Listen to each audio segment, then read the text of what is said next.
Okay, real talk. The World Cup is happening right now. In America. On home soil. And I know a lot of you are watching, but maybe, just maybe, you're a little confused about how the whole thing actually works. Like, how does a team actually make it through? What happens if the game is tied? And why does this World Cup feel so different from the last one? Don't worry. I got you. By the end of this video, you'll understand everything, and you'll watch every single game differently. Let's get into it. So first things first, why does this World Cup feel so massive? Because it is. World Cup 2026 is the biggest World Cup ever held. We went from 32 teams to 48 teams. That's 16 extra nations who have never had a chance before, now getting their shot on the biggest stage in football. And it's not just one country hosting, it's three. The United States, Canada, and Mexico are sharing the tournament across 16 venues. From Los Angeles to New York, from Toronto to Mexico City. Oh, and the final? Right here in New Jersey on July 19th. 104 games total. 39 days of football. This thing is absolutely massive, and it's in your backyard. Alright, so how does it actually work? It all starts with the group stage. Think of it like a mini-league. The 48 teams get split into 12 groups, A through L, 4 teams in each. Every team plays every other team in their group once. So you get exactly 3 games guaranteed, no matter what. Now, points. This is simple. Win a game? You get 3 points. Draw, both teams get 1 point each. Lose? You get nothing. At the end of those 3 games, whoever has the most points finishes top of the group. Second most finishes second. And the bottom 2? They pack their bags and go home. But here's the twist, and this is what makes 2026 different. Not just the top 2 from each group go through. The 8 best third-place teams from all 12 groups also advance. So even if you finish third, you might still be in it. That means literally every single game, every single goal, every single moment matters right until the very last whistle of the group stage. No team can ever fully give up. Okay, so what happens when 2 teams finish with the exact same points? This is where it gets spicy, and honestly this is the stuff that causes the biggest arguments between fans.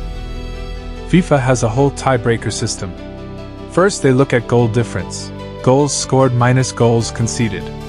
So if you're winning 3-0, and it's the last game, that extra goal could literally save your World Cup. Then they look at total goals scored. Then head-to-head, what happened when those 2 specific teams actually played each other. Then fair play, fewer yellow cards and red cards means you rank higher. And if after all of that it's still level? They draw lots. A literal lottery. Random chance decides who goes to the World Cup knockout stage. It's happened before. It could happen again. Which is why teams fight for every single goal right until the final whistle. Now this is the biggest change in World Cup 2026. Something that has literally never existed before in men's World Cup history. The round of 32. Here's why it had to happen. In the old format, 16 teams made it out of the groups and went straight into the round of 16. But now with 48 teams, 24 group winners and runners-up go through automatically. Add the 8 best third-place teams and suddenly you've got 32 teams still in the tournament. You need an extra round to sort it out. So FIFA created the round of 32, a brand new knockout stage that's never been seen before. And from that moment on, it's pure knockout football. One bad game, one bad day, one mistake, and you're done. Going home. The tournament is over for you. That pressure, that intensity, is what makes knockout football the most exciting thing on the planet. Once the round of 32 is done, you know the drill. Round of 16. Quarterfinals. Semifinals. Third place game. and then the final on July 19th in New York. Here's something wild to think about. To win World Cup 2026, a team has to win 7 straight games. 7 wins against the best teams on the planet with the whole world watching. No slip-ups. No bad days.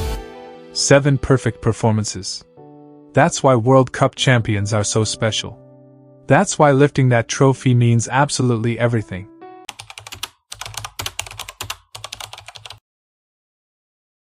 Okay, knockout game. 90 minutes. Still tied. What happens? Extra time. 2 15-minute halves. Players are running on empty. Legs are gone.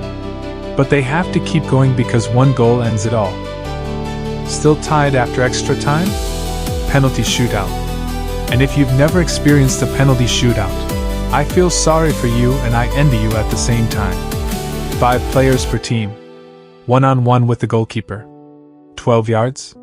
The whole stadium holding its breath. 1 miss, your tournament is over. 1 save, your team survives.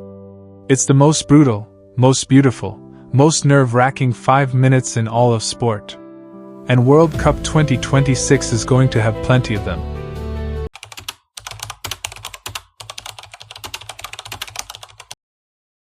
And look, if this is your first World Cup, welcome. Seriously. Let me give you the basics real quick so you're never lost watching a game. 11 players per team. 2 45-minute halves. Score more goals, you win? Only the goalkeeper can use his hands, and only inside his own penalty area. Foul someone outside the box, free kick. Foul someone inside the box, penalty. And in a tight World Cup game, 1 penalty can flip everything. Offside. If an attacker is past the last defender when the ball is played forward to them, it doesn't count. VAR reviews the big calls on video. Yellow card is a warning. 2 yellows equals a red. Straight red card, you're off immediately, and your team plays with 10 men. That's it. That's the whole game.